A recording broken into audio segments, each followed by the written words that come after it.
Kita mulai aja, Pak. Assalamualaikum warahmatullahi wabarakatuh. A'udzu billahi minasyaitonir rajim. Bismillahirrahmanirrahim. Pada kesempatan ini saya ingin lebih menukik kepada masalah praktis ya. Tetapi secara metodis. Artinya dilihat dari posisi mukmin di hadapan Allah dan manusia seumumnya dalam kaitan dengan dua ayat yang akan kita angkat, yaitu surat Al-Baqarah surat kedua ayat ke-254 dan surat Ibrahim surat ke-14 ayat ke-31, yaitu tentang pengerahan pembiayaan. Sering kita dihadapkan masalah-masalah praktis tentang pembiayaan seperti ini. Bahkan ada juga statement-statement yang bisa menimbulkan fitnah gitu, kalau salah mengartikan. Misalnya suatu organisasi, baik itu berbadan hukum maupun tidak berbadan hukum, yang mendapatkan kontribusi misalnya pengerahan pembiayaan, itu bisa memberi kesan bahwa organisasi tersebut atau perkumpulan tersebut mencari duit gitu, mencari duit. Itu mah cari duit gitu kan, suka ada begitu kan. Nah, di sini kita dudukkan persoalannya secara metodis ya, secara bentuk berpikir yang benar menurut Al-Quran. Kita lihat surat Al-Baqarah surat kedua ya, ayat 254. A'udzu billahi minasyaitonir rajim. Ya ayyuhalladzina amanu anfiqu mimma razaqnakum. Wahai orang-orang yang beriman. Beriman dalam arti beraqdun bil qalbi, berikrarun bil lisan, beramalun bil arkan, atau disingkat berpandangan dan bersikap hidup bima unzila ilaika ila rasul ya, dengan apa yang diturunkan kepada rasulnya. Berpandangan dan bersikap hidup dengan apa yang diturunkan kepada rasulnya atau sesuai sunnah rasul. Itulah arti iman ya. Nah, itu yang diseru adalah orang-orang beriman seperti itu. Anfiku mimma razaqnakum. Anfiku itu bentuk perintah dari anfaqo. Anfaqo itu kalau di kamus diambil dari ini ya, nafaqotun, nafaqoh, artinya biaya atau anggaran atau belanja. Terus dikata kerjakan anfaqo yunfiku infakon, artinya mengeluarkan anggaran gitu. Beda dengan nafaqo yunafiqu, ini tidak diambil dari sini, nafaqotun. Tiga huruf pokoknya sama kalau mau dilihat dari tiga huruf pokok ya, yaitu nun, fa, qaf. Tapi ada yang kata bendanya nafaqotun, ada yang nifakon gitu. Nah, kalau yang ini ngambil dari situ, nafaqotun, nafaqoh, nafkah atau biaya atau anggaran atau belanja ya. Kalau nafaqo yunafiqu nifakon, itu artinya azharo khilafa ma yubtinu, artinya menampakkan yang berlawanan dengan yang disembunyikan, yang dia sembunyikan. Menampakkan sesuatu sebenarnya itu berlawanan dengan apa yang disembunyikan dia. Kata pelakunya kan sering sudah menjadi bahasa Indonesia kan, munafik gitu. Munafik itu dari kata nafaqo, pelakunya nanti munafikun. Berarti orang yang atau pelaku yang menampakkan yang berlawanan dengan yang dia sembunyikan. Artinya yang tampak dengan yang disembunyikan itu beda lah gitu. Atau bermuka dua lah gitu. Kalau secara singkat itu bermuka dua ya. Ini bukannya mukanya ada dua maksudnya. tapi ini perumpamaan. Maksudnya itu ini, menampakkan ini. Nah, itu yang nafaqo. Kalau yang anfaqo, lain lagi. Mengeluarkan anggaran, gitu. Mimma rozaknakum. Rozaknakum dari rozako yarzuku roskon. Atau rizkon, ya. Kalau di Quran kan, masdarnya rizkon. Artinya memberi rizki. Ar-rizku sama dengan kuluma tan tafi'u bihi. Segala apapun yang Anda manfaatkan gitu. Sama dengan faktor penunjang. Apapun ya yang bisa dimanfaatin itulah rizki. Mau motor, mau rumah, mau buku, apapun tuh rizki. Mau duit, harta, benda. Itu semua rizki. Ar-rizku ya. Ruziko, kalau ruziko dikaruniai. Berarti kalau rozako bisa juga mengkaruniai.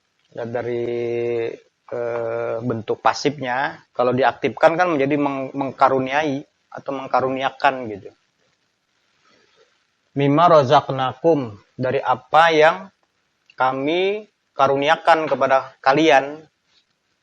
Min qabli an ya'tiya yaumun la bay'un fihi wala khullatun wala syafa'atun.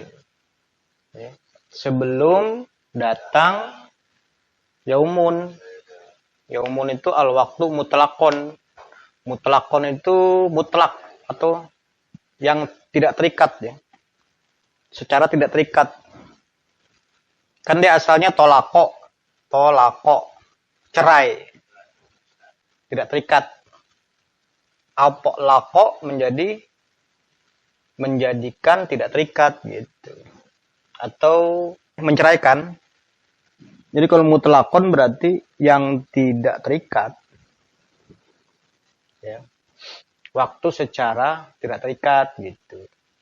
Bisa 1 hari, seminggu, sebulan, setahun. Dia nggak terikat, bisa kapan aja. Makanya diartikan sama dengan periode. Itu yaumun ya. An ya'tiya yaumun la bay'un fihi wala khullatun. Bay'un itu dari ba'a. Mana ba'a? Ba'a ya bi'u bay'an, menjual. Bisa juga membeli. Bay'un itu. Jual beli jadinya. Jadi sebelum datang periode yang tidak ada jual beli hukum maksudnya. Pada periode itu tidak juga ada khullatun. Khullatun itu apa? Al-ikha'u was-shadaqatu. Sama dengan persaudaraan atau nepotisme. Jadi tidak ada jual beli hukum, tidak ada nepotisme, juga tidak ada wala syafa'ah, tidak ada pertolongan atau perantaraan. Kalau sekarang ini apa? Kolusi ya. Jadi KKN lah gitu. Korupsi, kolusi, nepotisme. Kalimat selanjutnya wal kafiruna humuz zalimuna. Wal kafiruna. Adapun orang-orang yang negatif terhadap ajaran Allah sesuai sunnah Rasulnya, mereka itulah para pelaku dzulumat, zolim. Jadi kembali tadi yang saya bilang, saya mau menukik ke masalah praktis ya. Ini kan kalimat ada bentuk perintah di sini. Seruannya kepada alladzina amanu kan. Isi seruannya adalah anfiku gitu. Anfiku. Perintahkan di sini. Nah, bagi kita yang menyampaikan perintah ditangkap oleh yang menerima perintah itu. Terus yang menerima perintah itu mengerti persoalannya. Kalau ini perintah dan melaksanakannya.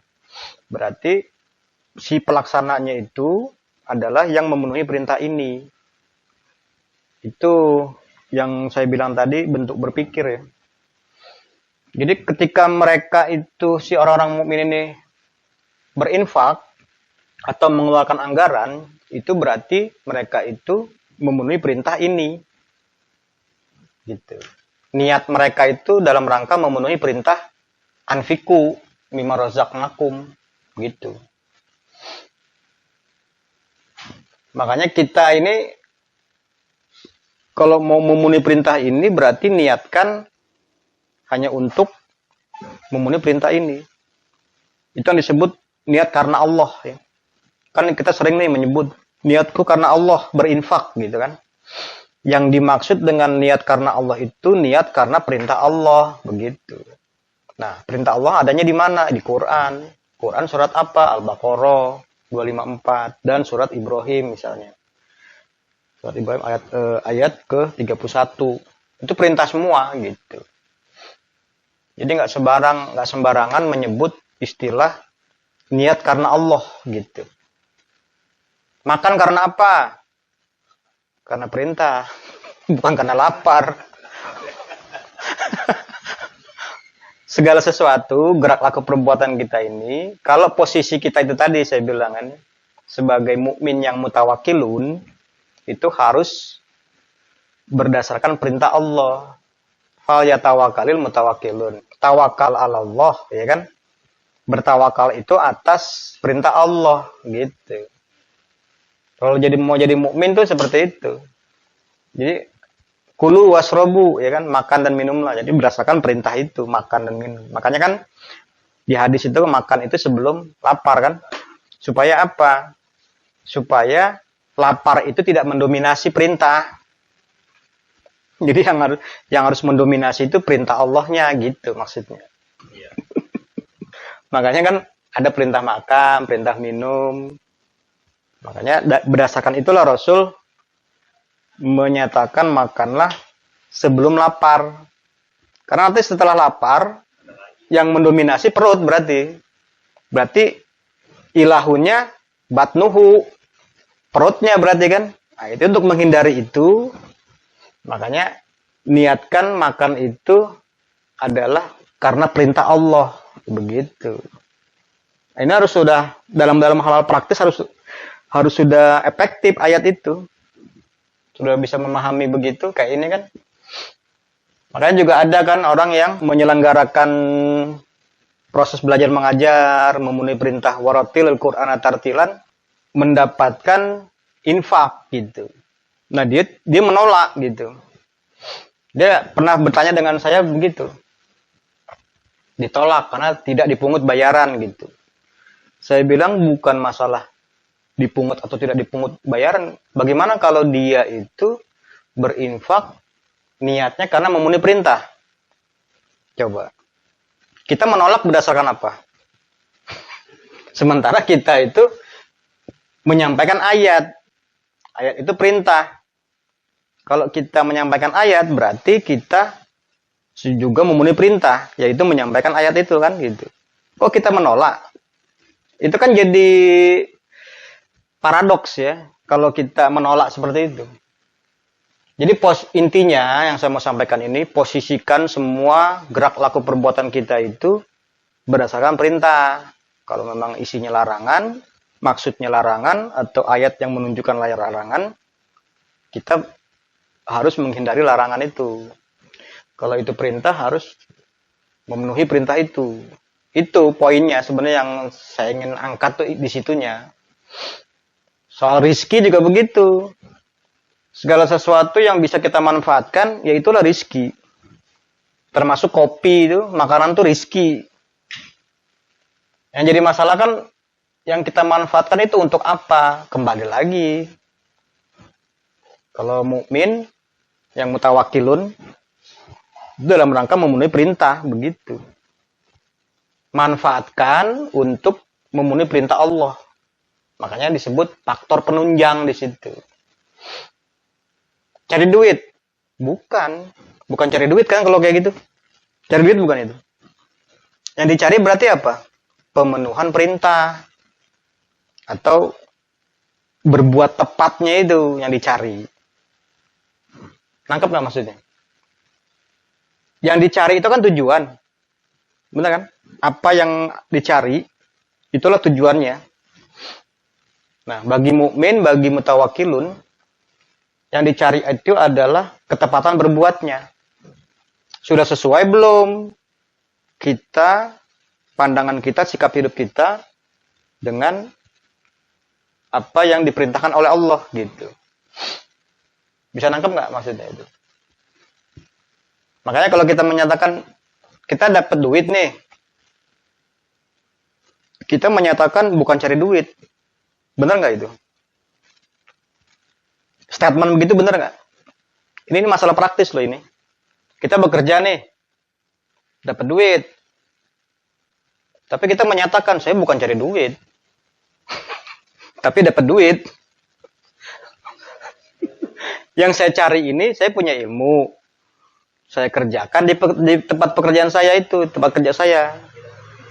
Yang saya cari itu ketepatan antara pengetahuan saya dengan perbuatan saya. Itu yang saya cari.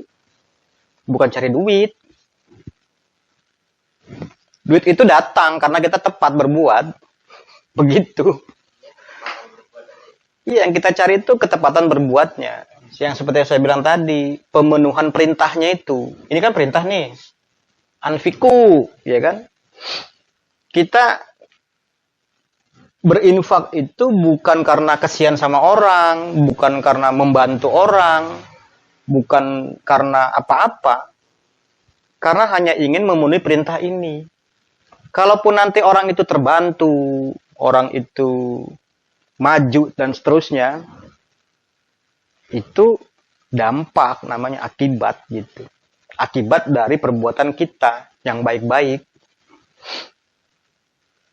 Jadi bisa dibedain nggak antara tujuan dengan akibat? Itu yang saya mau garis bawahi itu masalah-masalah kayak gitu. Kan sering juga di YouTube kan, wah itu di YouTube tuh dapat duit itu pasti tuh, ya kan? Di YouTube tadi pasti dapat duit tuh, monetisasi segala macam itu. Kalau kita nggak ikut, kita YouTube kita nggak kita monetisasi, tetap di YouTube kita itu ada iklan. Nanti iklan itu yang ngambil duitnya orang lain. Kita nggak mau ikut nih program itu, kita hapus tuh. Tetap ada iklan di situ. Itu kewenangan YouTube tuh di situ. Kita nggak bisa melarang iklan itu hadir di situ. Nggak bisa. Daripada orang yang ngambil duit, kita ikut aja di situ. Tujuannya ada fasilitas yang disediakan, itulah sebagai rizki tadi. Kita manfaatin gitu. Tujuannya ke sana. Jadi itu kita anggap sebagai rozaknakum, ya kan? Yang kami karuniakan kepada kalian. Artinya semua apapun yang kita dihadapkan olehnya, itulah rozakna. Termasuk manusia ya. Alat peralatannya. Itu rizki. Nangkep nggak maksudnya? Jadi jangan alergi kalau ada manusia datang ke rumah kita manfaatin gitu. Sekarang kan alergi kan, ada bahasa, manfaatin orang. Ya emang harus, kalau namanya memanfaatkan orang itu berarti membuat orang itu menjadi bermanfaat. Perkara itu tujuan kita salah atau benar, itu perkara lain lagi. Tapi yang namanya saling memanfaatkan itu memang harus terjadi, harus ada gitu. Harus ada. Kalau nggak boleh ada, tidak ada yang bermanfaat. Nggak ada gunanya, nggak ada fungsi manusia itu. Ini kan kita harus berpikir radikal loh, kalau kata istilah itu. Berpikir radikal tapi ada ukuran gitu loh. Ukuran itu ayat. Ini kan rozako, yarzuku, roskon. Arizku itu segala sesuatu. Kullu matan tafi'u bihi. Segala apapun yang Anda manfaatkan itu. Itulah rizki. Termasuk istri kita, anak kita, itu kalau kita manfaatin, kita manfaatkan, itu namanya faktor penunjang, begitu. Nangkep ya maksudnya? Cuma yang jadi masalah, itu orientasinya kemana, itu poinnya yang harus kita. Makanya kan saya sering ngomong dulu, orang mukmin dengan orang kafir itu hampir tidak kelihatan bedanya. Sama-sama berbuat baik, sama-sama berinfak, melakukan anggaran segala macam. Yang membedakan itu motivasi, orientasi, tujuannya apa gitu. Kalau mukmin berarti tujuannya apa? Itu memenuhi perintah atau ketepatan berbuatnya itu menurut perintah Allah. Kalau orang kafir sudah pasti ya sudunakaan ayatillah. Pasti dalam rangka menghadang, menghalang-halangi. Loh, kok bisa orang kafir nyumbang pesantren, nyumbang masjid, kok menghalang-halangi bagaimana? Ya kan? Kan suka ada ya nyumbang-nyumbang masjid, pesantren, segala macam itu kan. Itu surat Al-Baqarah-nya ya. Nah, ini sama aja surat Ibrahim ayat 31-nya sama. Qul li'ibadiyallazina amanu yuqimus sholata wa yunfiqu mimma razaqnahum sirran wa alaniyatan min qabli an ya'tiya yaumun la bay'un fihi wala khilalun. Tegaskanlah kepada abdi-abdi kehidupan. Bentuk jamak ya, ibadun itu. Dari kata abdun, jamaknya ibadun. Ya kan? Abdi. Nah, paling dekat dengan bahasa aslinya itu abdi. Kalau mau diterjemahkan lagi ke hamba, itu juga bisa. Hamba atau budak juga bisa, budak sebenarnya itu. Budak itu kan dari kata ini juga sebenarnya itu. Dari kata abdun ya. Tapi lebih dekat pakai kata abdi. Tegaskanlah oleh Anda kepada abdi-abdi kehidupan menurut ajaranku yang beriman, yang berpandangan bersikap hidup dengan ajaran Allah sesuai sunnah Rasulnya, hendaknya mereka menegakkan sholat dan mengeluarkan anggaran dari apa yang kami karuniakan kepada mereka secara siron, sembunyi-sembunyi ya, siron tuh belum ditulis ini, siron, nah ini nih rahasia ya, ala niatan terang-terangan, sirron wa ala niatan, sembunyi-sembunyi atau rahasia dan terang-terangan gitu. Bedanya itu kalau sembunyi ya sembunyi-sembunyi, rahasia orang lain yang nggak tahu. Kalau terang-terangannya orang lain harus tahu. Tujuannya apa?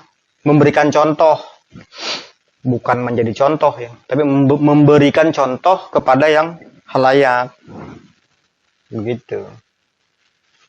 Jadi dua-duanya diperbolehkan gitu. Bukan bermaksud ria, tapi memberikan contoh. Min qabli an ya'tiya yaumun la bay'un fihi wala khilalun. Sebelum datang periode yang tidak ada jual beli hukum padanya, juga tidak ada sistem persahabatan ya, atau tadi nepotisme ya, nggak ada jual beli hukum. Artinya nanti ini seperti di Madinah itu kan ketika syariat Islam ditegakkan itu tidak ada lagi jual beli hukum, KKN lah gitu, nggak ada lagi. Sama seperti itu. Kalau di Mekah kan masih belum tegak kan syariat Islam kan. Berarti sistemnya yang dipakai adalah sistem selain Al-Quran. Sesuai sunnah Rasul. Sistem jahiliyah kalau istilahnya itu. Jadi maknanya bisa dibilang sama lah ini. Tapi saya mau ngambil poin yang lebih menukik kepada praktisnya itu tadi. Karena sering banyak salah paham ya. Masalah anggaran ini. Berarti di sini memang dibutuhkan pengerahan biaya gitu. Walau bagaimanapun. Untuk penambahan dan pertumbuhan. Tetap dalam rangka innalladzina yatluna kitaballah wa aqamus sholat wa anfaqu mimma razaqnahum sirran wa alaniyatan yarjuna tijaratan lan taburo. Itulah yang disebut tijaratan lan taburo itu. Tijaratan itu perniagaan. Perniagaan yang nggak bakal rugi itu adalah barter antara infak dengan pendidikan dan pembinaan kepatuhan. Makanya di surat lain kan innallaha ashtara minal mu'minina anfusahum wa amwalahum bi anna lahumul jannah. Di situ ada kata istaro. Istaro itu jual atau beli, barter. Allah membarter. Ya kan innallaha ashtara minal mu'minina. Allah dengan fungsi ajarannya membarter dari orang mukmin. Minal mu'minina anfusahum, itulah yang dibarter ya. Itulah yang dibarter adalah anfusahum wa amwalahum. Nah, amwalahum dia masuk sini. Gitu. Masuk ke infak. Dibarter dengan apa? Yatluna kitaballah wa aqamus shalat. Itulah yang nanti annalahum jannatin tajri min tahtial anhar. Punya Allah jannatin tajri min tahtial ditukar dengan anfus dan amwal gitu. Berarti itu secara konseptual memang harus ada gitu maksud saya. Ada pengadaan seperti itu. Kalau kita bikin proyek lah gitu ya. Proyek apa aja lah. Itu kan pasti ada konsep pengadaan dulu. Ya kan? Di dalam konsep itu pasti ada pengadaan barang dan jasa gitu. Untuk memenuhi konsep itu, misalnya mau buat bangunan gitu atau jalan, terus ada pengadaan. Kalau nggak ada ya nggak bakal terjadi, namanya sebuah bangunan, sebuah sistem, sebuah project segala macam ya. Jadi kalau mau diistilahkan project, inilah project Allah sebenarnya begitu. Project Allah jadi apa? Annalahum jannatin tajri min tahtial anhar. Kehidupan jannah intinya gitu. Atau fid dunya hasanah wa fil akhirati hasanah. Itu kalau mau diistilahkan project Allah. Allah punya project, manusia harus berkorban untuk membeli project itu. Untuk menukar dengan project itu gitu. Ya pada hakikatnya kan semua itu milik Allah. Termasuk diri manusia itu sendiri kan.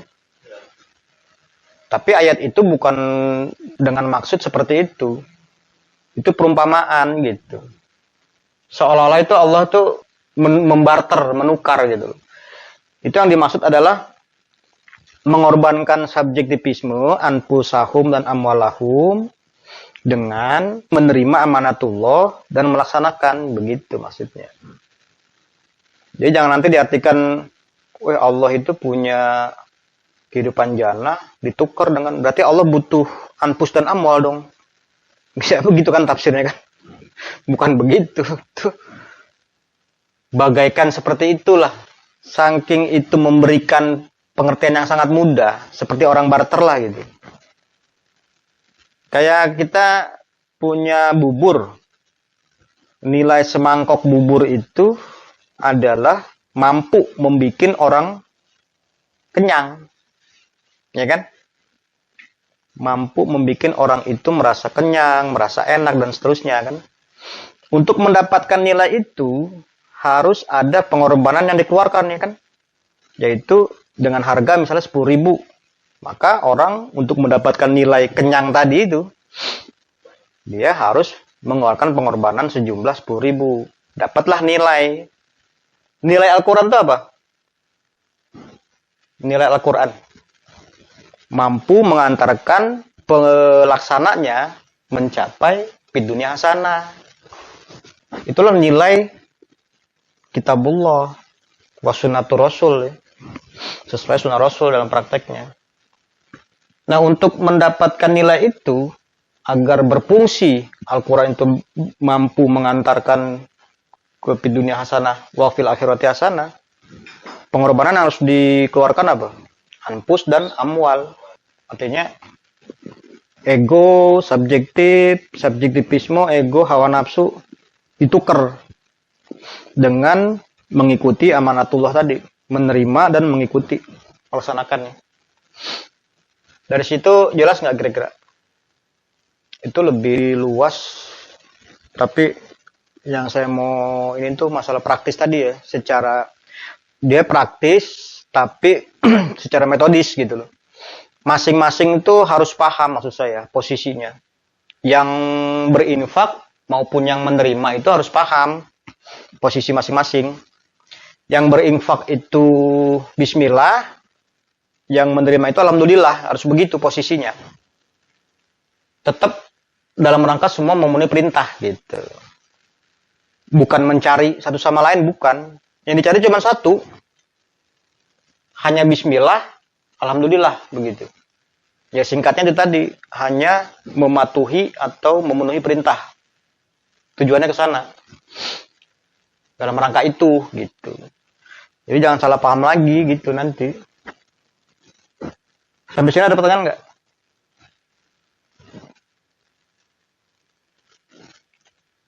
Kalau nggak ada, kita beralih ya. Kalau nggak ada pertanyaan, kita beralih ke latihan